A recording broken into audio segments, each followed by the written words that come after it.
광범위한 인문학적 소양을 담고 있는 수학. 수학은 차갑고 인문학은 따뜻하다고요? 그 문장은 그럴듯하게 들리지만 곧바로 고개가 갸웃해지기도 합니다. 우리가 사랑하는 노래의 리듬, 시 한 줄의 운율, 건축물이 주는 균형감, 그 따뜻함 속에도 숫자와 비율이 조용히 숨어 있거든요. 수학은 자연의 비밀을 찾기 위해 숫자, 도형, 방정식, 구조를 다룹니다. 정확하고 논리적이고 증명으로 끝을 보려 하지요. 반면 인문학은 인간의 생각과 감정, 문화와 역사를 탐구합니다.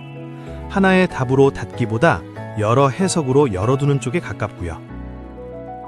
겉으로 보면 둘은 멀어 보입니다. 그런데 수학의 역사를 펼치면 그 확신은 생각보다 빨리 무너집니다. 사막에서 남겨진 한 장의 파피루스가 다음 시대의 수학으로 이어지고 다시 다른 문명으로 건너가 새로운 언어를 얻습니다. 고대 이집트의 아메스가 남긴 기록은 그리스의 유클리드와 아르키메데스, 디오판토스 같은 사람들에게 닿았고, 이슬람 세계는 그리스의 기하학과 인도의 대수적 전통을 엮어 더 멀리 나아갔지요. 대수학의 흐름을 정리한 알콰리즈미의 저술은 라틴어로 번역되어 유럽에 전해졌고 중세 유럽 수학 발전에 지대한 영향을 미쳤습니다. 수학은 늘 이전의 수학 위에 쌓여왔습니다. 그래서 수학은 인류가 남긴 지혜의 창고이자 인문학의 보따리라 할 수 있습니다. 그리스 시대에 mathematics가 배움, 지식의 모둠 같은 뜻으로 쓰였다는 점도 흥미롭습니다. 당시 수학에는 기하뿐 아니라 역학, 천문, 광학, 음악 같은 분야까지 함께 들어 있었습니다. 지금 우리가 따로 떼어 부르는 과학들이 한때는 같은 상자 안에 담겨 있었던 셈이지요. 그런데 왜 고대의 수학자들은 그렇게 많은 분야를 함께 품었을까요? 종교의 권위에서 한 발 비켜서 자연을 관찰하고 논리로 해석하는 일 자체가 당시에는 소수의 사람들만 가능했던 특별한 작업이었죠.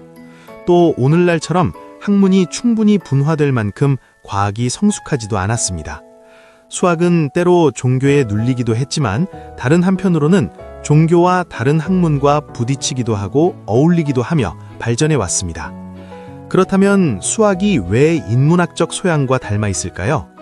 인문학은 인간은 어떤 삶을 원하는가를 묻습니다. 그리고 인문학은 인간의 삶과 인간이 포함된 사회 전체를 더 나은 상태로 이끌어야 한다고 말하는 학자들도 있습니다. 인문학은 문학작품이나 고전을 읽었다 하는 사실로 끝나는 교양이 아닙니다.